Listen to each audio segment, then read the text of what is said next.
Hello, this is John Braun with Hitman Advertising. We're going to talk about how to get commercial cleaning clients in 3 easy steps. Most cleaners go after commercial the wrong way.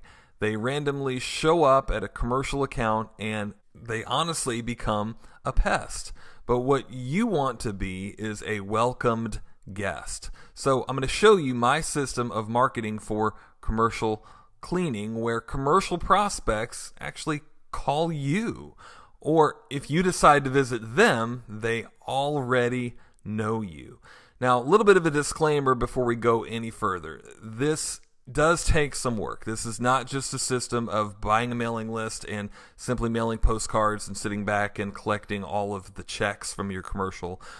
This does take a little bit of work. Now, the thing is, though, it is a lot more profitable than driving around and ticking people off all day long. It saves time, and you can have better conversions for the marketing time and the dollars spent on marketing, which if you're a cleaning business owner or a manager, that's huge, and you know how important that is.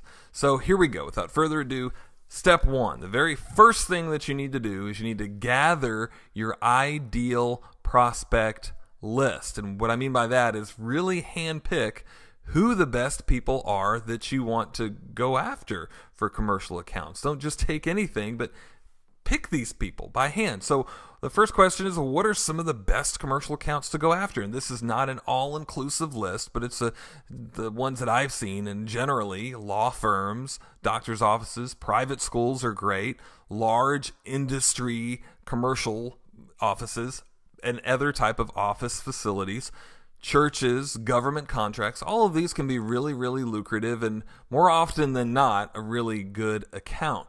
Now, some of the ones that we found that are decent, sometimes they're good, sometimes they could be great, sometimes they're downright horrible though. These are ones to kind of a little bit be cautious about, but then again, for the right account, it can be a good thing. So restaurants, apartments, mall stores, convenience stores, nursing homes, other retail stores. Again, I can think of times where I've had really good experiences with all of these places, but also times where I've had terrible experiences with each one of these places. So take that with a grain of salt, but recognize that and pick the commercial places that you want to go after accordingly. So what I recommend that you do is look up whatever type of office or commercial prospect that you're looking for on Google. Just look around and do some of your homework.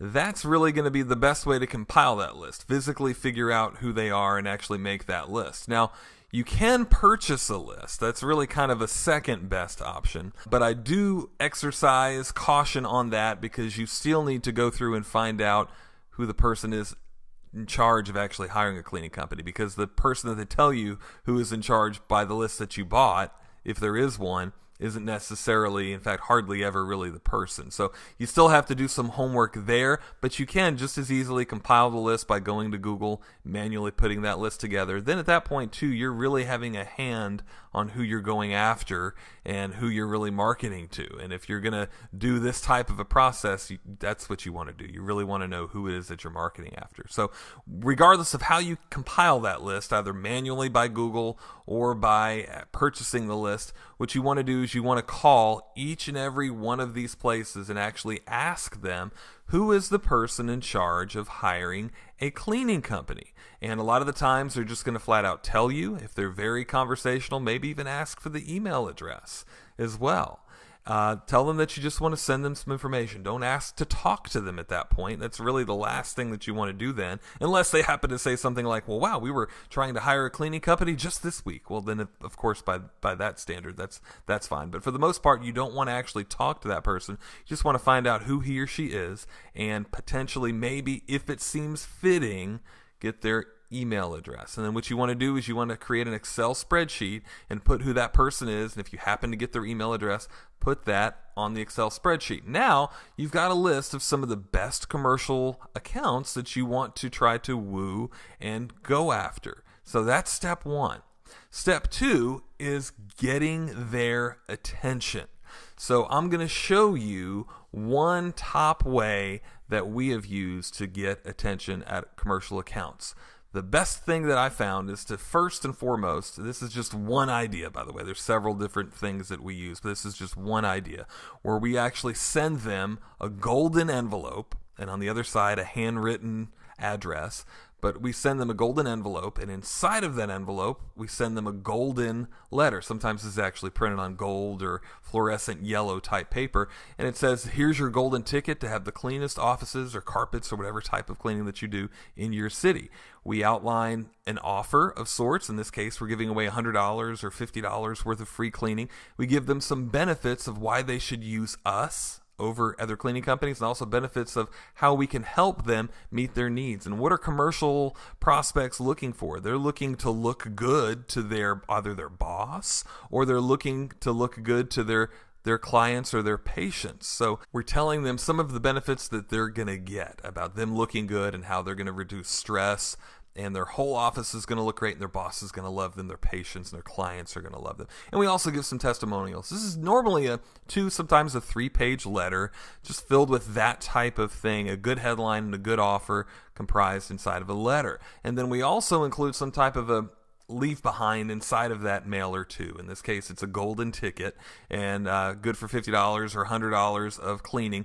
We put an expiration date on the ticket. We also put the expiration date in the letter, letting them know that this goes on, right? And sometimes we print this ticket on our printers. A lot of times too, we'll just get masses of these printed at a real professional printer, so it looks a little bit better. And this kind of thing just catches attention. And really, the key that you're trying to do here is you're trying to get to know them and get in front of them in a unique way and warm them up, because they've never heard of you before. You're not just coming in to bug them. You're catching their attention. I mean, when's the last time you've gotten a golden letter in the mail? I mean, come on. This isn't something that goes on a lot. So you're warming them up, and then what you want to do is you want to mail them a sequence of 3 mailers each week, or 1 week after another. So 3 mailers over the course of 3 weeks is what you want to do. So we would mail them the first letter that we just looked at. A week later, we would mail them a second letter that's very similar, except for at the top it might say this is your second chance, something like that. And then we might mail them a third mailer, which is often a postcard. It could be a letter too, but often it's a postcard, a little 4x6-inch postcard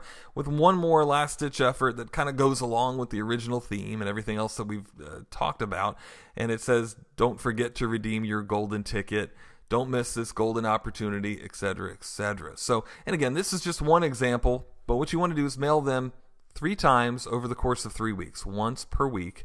And now at this point, you're staying in front of them, and they can really hardly escape you at that point because you keep mailing them.